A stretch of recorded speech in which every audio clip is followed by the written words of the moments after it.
Can you state your name and occupation for the court? My name is Lee Strobel. I'm a professor of Christian thought at Houston Baptist University and the author of more than 20 books about Christianity, including The Case for Christ. Can you help me prove the existence of Jesus Christ? Absolutely, beyond any reasonable doubt. How so?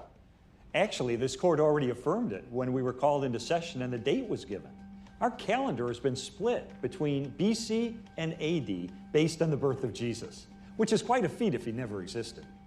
Beyond that, historian Gary Habermas lists 39 ancient sources for Jesus, from which he enumerates more than 100 reported facts about his life, teachings, crucifixion, and resurrection.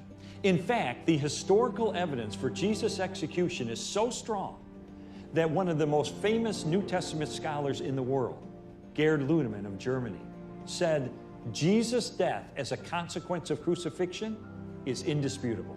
Now, there are very few facts in ancient history that a critical historian like Gerd Ludemann will say is indisputable.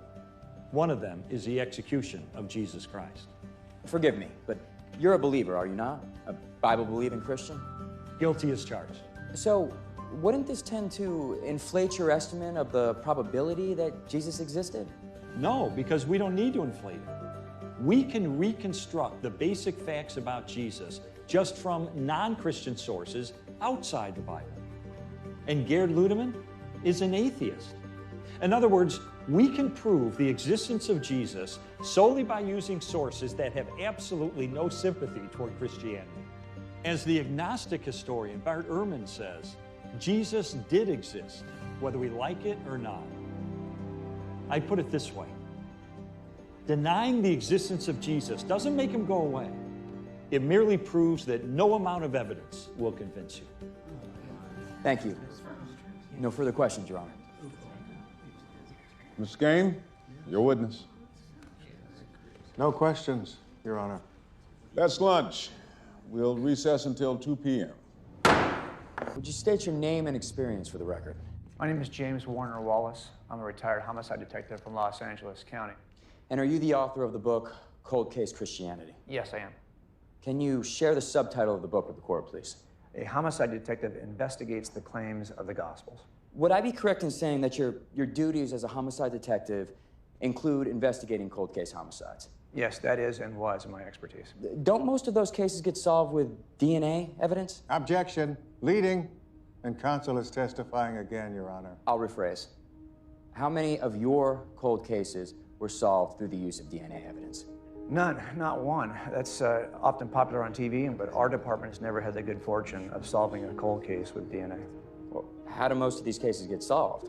Often by examining eyewitness claims, witness claims that were made many years earlier, even though often our witnesses are now deceased. Forgive my ignorance, Mr. Wallace, but how is that possible? Well, we have a number of techniques that we can use to test the reliability of an eyewitness, including something called forensic statement analysis. That's a discipline where we scrutinize the statements of eyewitnesses and looking at what they choose to minimize, what they choose to emphasize, what they omit altogether, how they expand time or contract time. And when we examine these kinds of eyewitness accounts, we can usually tell who's lying and who's telling the truth and even who the guilty party is. And did you apply this skill set any time outside of your official capacity?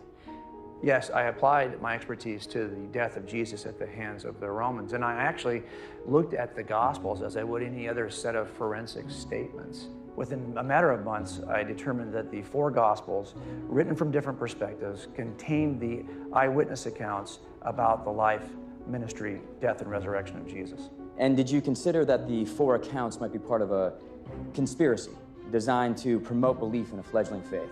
Yeah, you have to consider conspiracies when assessing eyewitness accounts. But successful conspiracies typically involve the fewest number of people. It's a lot easier for 2 people to lie and keep a secret than it is for 20. And that's really the problem with the conspiracy theories related to the apostles in the first century. There are just far too many of them trying to hold this conspiracy for far too long a period of time. And far worse, they're experiencing pressure like no other, unimaginable pressure. Every one of these folks was tortured and died for what they claimed to see, and none of them ever recanted their story. So the idea that this is a conspiracy in the first century is just really unreasonable. Instead, what I see in the Gospels is something I call unintended eyewitness support statements. What's an unintended eyewitness support statement? If I can borrow your Bible. Let me go to the Gospel of Matthew for an example of this. I'll start with a passage in which Jesus is in front of Caiaphas at a hearing. It says here, "Then they spit in his face and struck him with their fists. Others slapped him and said, 'Prophesy to us, Christ, who hit you?'" Now that seems like a very simple request, given that the people who hit him are standing right in front of him. This makes no sense. Why would it be prophecy to be able to tell you who hit you? But it's not until you read Luke that you get an answer to this. He says, "The men who were guarding Jesus began mocking and beating him. They blindfolded him and demanded, 'Prophesy, who hit you?'" So now we know why this was a challenge, because Luke tells us the thing that Matthew left out, that he was actually blindfolded at the time this took place. This is very common, this kind of unintentional eyewitness support that fills in a detail that the first witness left out. After years of scrutinizing these Gospels, using the template that I use to determine if an eyewitness is reliable, I concluded that the 4 Gospels in this book contain the reliable accounts of the actual words of Jesus. And that's to include the statements quoted by Miss Wesley in her class. Absolutely. Thank you, Detective. Your witness. Detective Wallace, I'm not going to try to match biblical knowledge with you. But isn't it true that these gospel accounts vary widely in what they say? That there are numerous discrepancies between these accounts? Absolutely. But that's exactly what we should expect. I don't quite understand that. Well, reliable eyewitness accounts always differ slightly in the way they recall the story. They're coming to it from different geographic perspectives, their history, even where they are located in the room. When I examined the Gospels, I was trying to determine if these were accurate, reliable accounts in spite of any differences that might be between the accounts. And as a devout Christian, you feel you succeeded? No, Mr. Kane, I think you misunderstand me. When I began this study, I was a devout atheist. I began examining the Gospels as a committed skeptic, not as a believer.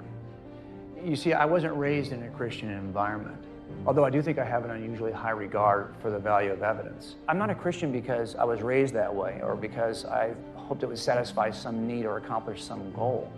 I'm simply a Christian because it's evidentially true.